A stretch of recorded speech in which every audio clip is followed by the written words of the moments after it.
This week on Profile, Dan Wolterman, CEO, Memorial Hermann Healthcare Systems. What's a typical day for you? Well, a typical day, we're in healthcare, so it starts early.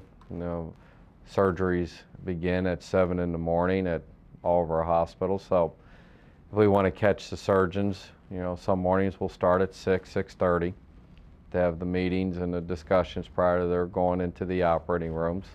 Most days I'm in the office by 7. That first part of the day is spent catching up on paperwork and phone calls that accumulated from the day before. Because we're such a large, complex system, my day's filled up mostly with meeting people, whether it be my senior executives to find out what's going on and make some key strategic or operating decisions, or I will be touring and walking through a hospital, talking to my employees, just seeing how things are going, talking to patients and their families to make sure that our customer service and the care is meeting their expectations and hopefully exceeding. Talking to our physicians, which are very important to doing the quality of care.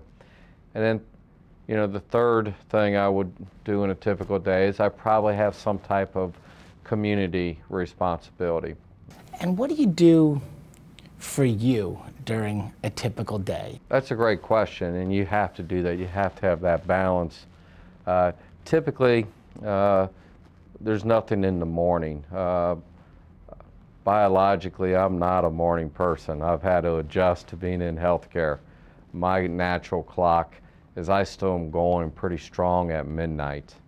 So my typical day will start just getting out of bed, getting to work, having a light breakfast at home. I do not drink caffeinated beverages, so no coffee. Water is the drink of choice throughout the day. I always have my water. And then it's a frantic go pace. I'm a high energy person. I liked the people aspects. So getting out and being with the troops, I'm hands-on. I want to know what's going on and making sure we're doing the very best we can.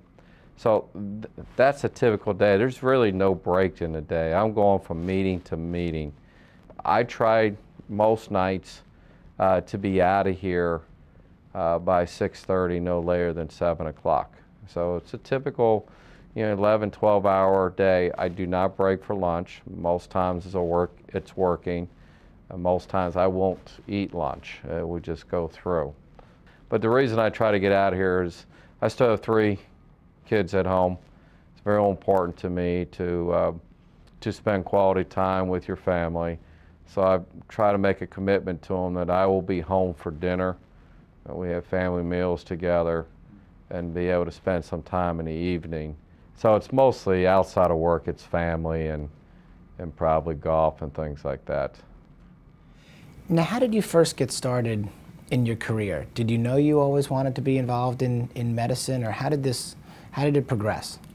No, I had no clue. I was a typical high school senior, what am I going to do? High school was wonderful, played a lot of sports and kind of did what I had to do to get by on academics, and knew I had to go to college. My parents pushed that.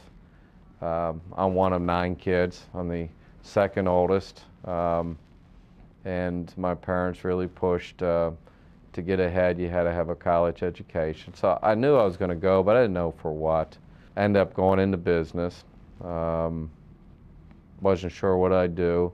It was by happenstance where my freshman year, I needed to have employment. I needed to generate some income because my family couldn't support me, and I had always worked, and I needed a job in the evening so I could go to school during the day. And the best paying jobs at that time were in the medical center back in Cincinnati. So I applied to some positions in the medical center, which is close to the university there, and landed a job in an emergency room working the evening shift. And that was my first exposure. I did it for the dollars, not because I had any knowledge or love of healthcare, But the more I worked there, and I worked through all my undergraduate and my first graduate degree at this emergency room in this major teaching hospital, I became intrigued with the fact that you have all this dynamic activity going on. It's all people related, that the executives in, in these hospitals are out working with people day in and day out, not sitting behind a desk. Mm-hmm. And you also being able to contribute back to people and help them in the greatest time of needs, be an integral part of your community, which was important to me. And I became intrigued by that, so I started to explore it by my junior and senior year. So I ended up spending 8 years in academic preparation before I entered into the field. But it was all due to a happenstance early job that exposed me to the wonderful world of healthcare and the challenge of managing these complex hospital and industry. Effective July 1st of this year, so they're already in effect, and we're doing very well here. We're actually better than target, and we've been at that really better than distinguished all year. Now, you had your first COO experience, you said, at the age of 24. How do you get people to listen to you at age 24 in that position? And it also attributes to, I guess, your overall management style as you progressed. What is your management style? That was a big challenge, no doubt about it. But I think in anything in life, my approach is you got to treat everybody with the same dignity and respect that you want to be treated. I don't go about any relationship as a boss-subordinate type of relationship. We're peers. We just happen to have different titles and different job responsibilities. But if we all do our roles well, the organization will thrive.